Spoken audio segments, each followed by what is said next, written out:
Well, everybody was asking for it, and I hope you got what you wanted. It is a pretty one of the best snows we've had in a couple of years, especially in this part of the state. This part of the state, we don't seem to get much snow. But we got probably,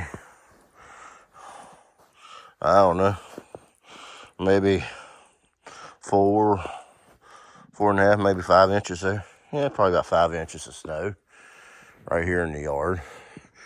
I was actually supposed to went to work this morning, but I went down, walked around on the road just a little bit and seen how much snow was on the road. Even though I got studded tires, I didn't figure I'd make it up the big hill without chains. And those of you know about the Ford Mavericks, they're front wheel drive, and I'm just not crazy about putting chains on a front wheel drive vehicle. Say what you will, but I'm just not real keen on that. Let's go take a little walk around.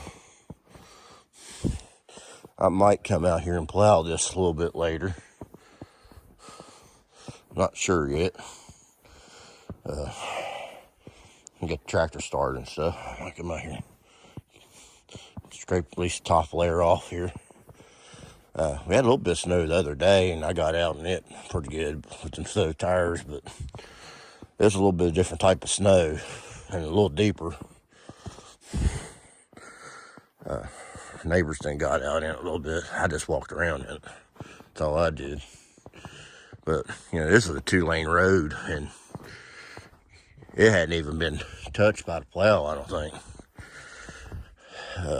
Which I'm sure they're busy with the main roads.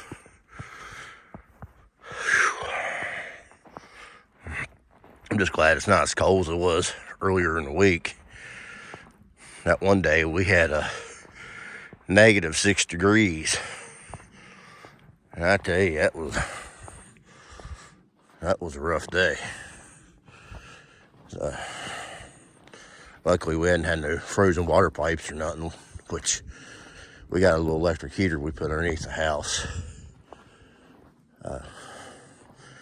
Just on a quick note, I had to buy a new heater because we left the heater underneath the house last year instead of taking it up, and I guess a mouse got into it and ate the insulation off the cord, and I was afraid to start the fire with it, so I chucked it and went and bought a new one, put under there. So far so good.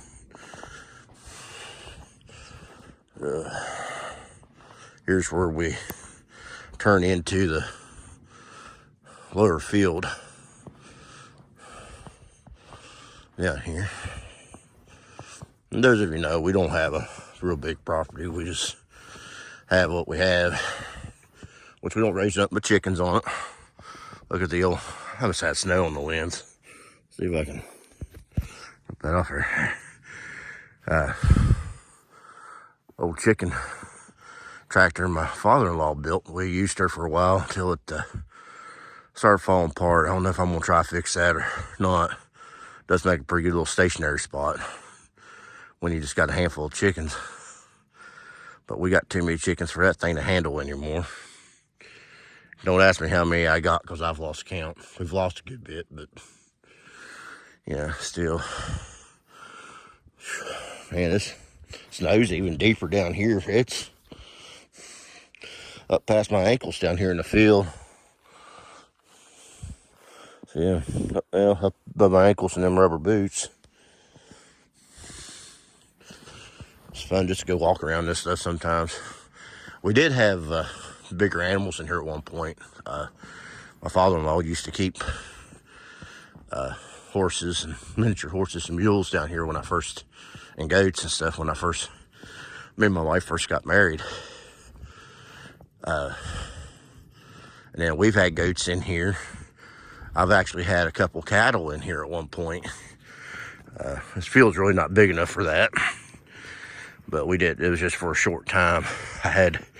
We went to the market a few years ago. It was back during COVID, and we bought 2 bulls and a steer, more or less just for butchering purposes. And yes, we butchered the bulls, and honestly, they were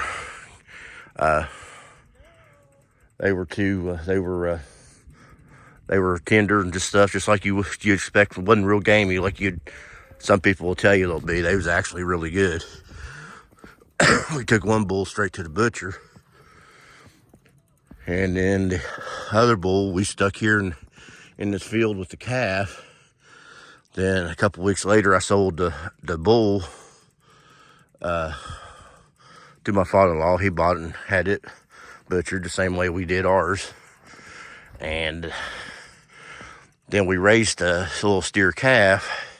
We had him in here for another year until he got big enough, and we let's just say I had a private butcher take care of him. We got access to stuff like that. Saves you a little bit of money, and you can get your cuts however you want them, especially when you help. So but anyway, boy, this is a beautiful snow. And again, if I can get the tractor started, I might get and plow that driveway here in just a little bit. I promised my wife, we're watching our grandbaby this weekend.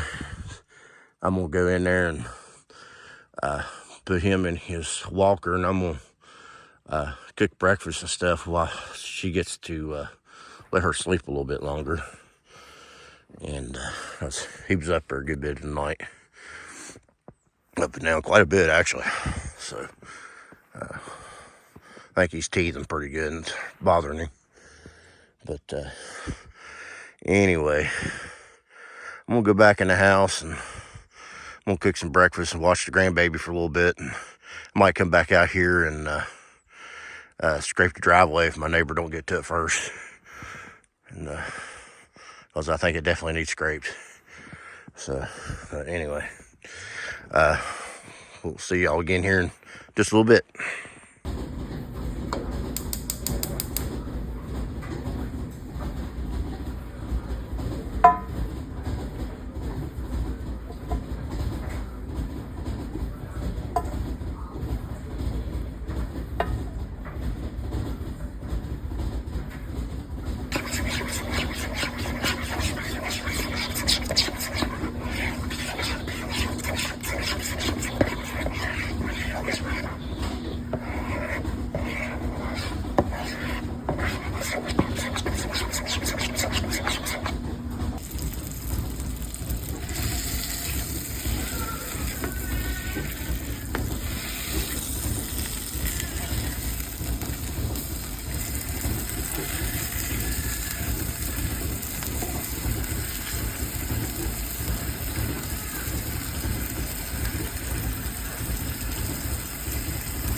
Oops.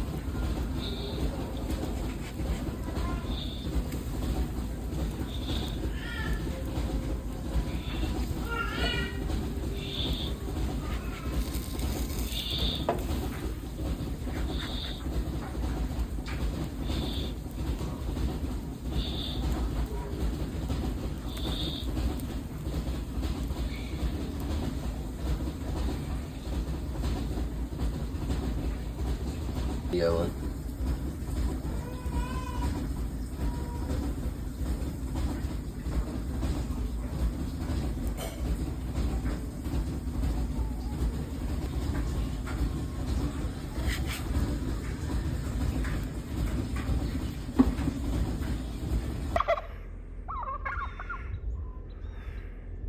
Turkey running through the snow.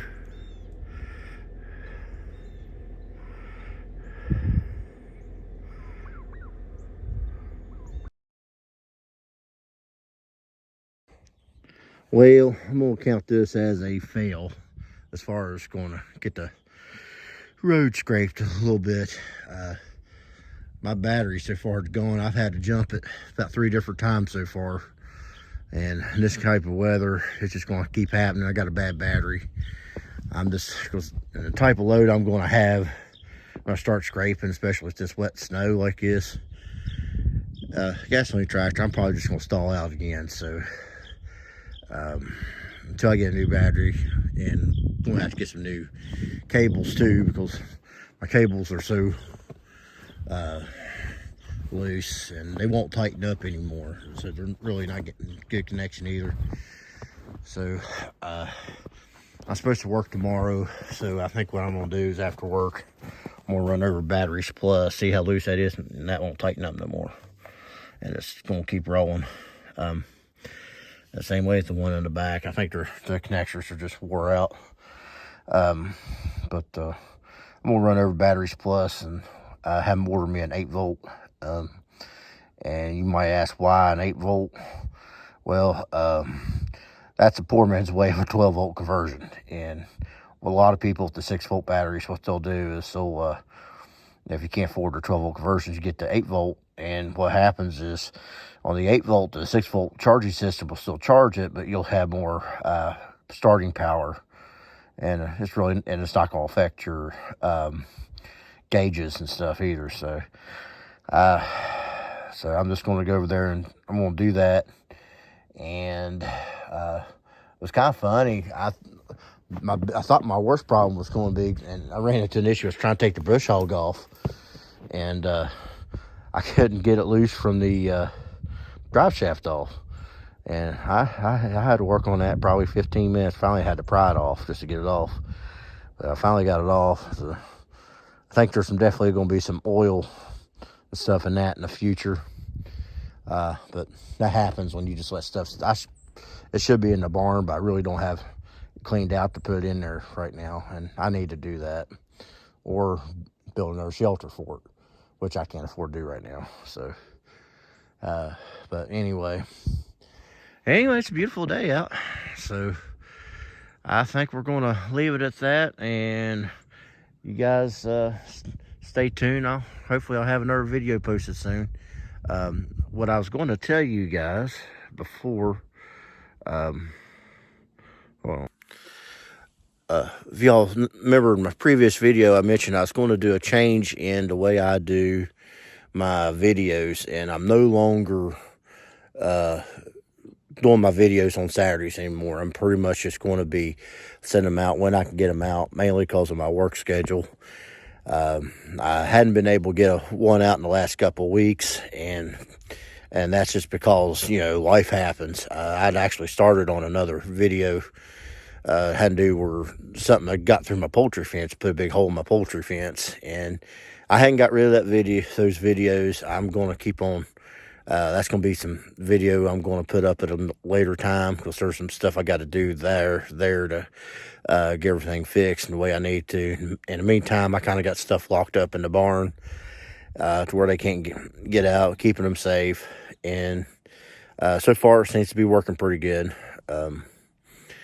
And I can let them out when I need to. And there's a few of them that can still get out a little bit, but not very many. There's a little hole in the barn where it used to be set for chickens to get through before, and they still can't get through there, but not very many of them venture out of it for some reason. It's more the little ones that do. So, and I got video of turkey going through the snow. I'm sure y'all seen that just a little bit ago. That happened earlier today. Boy, my nose is red. But until next time, you guys take it easy and be careful in this weather. By the way, look how fast they got the road clear. Both lanes.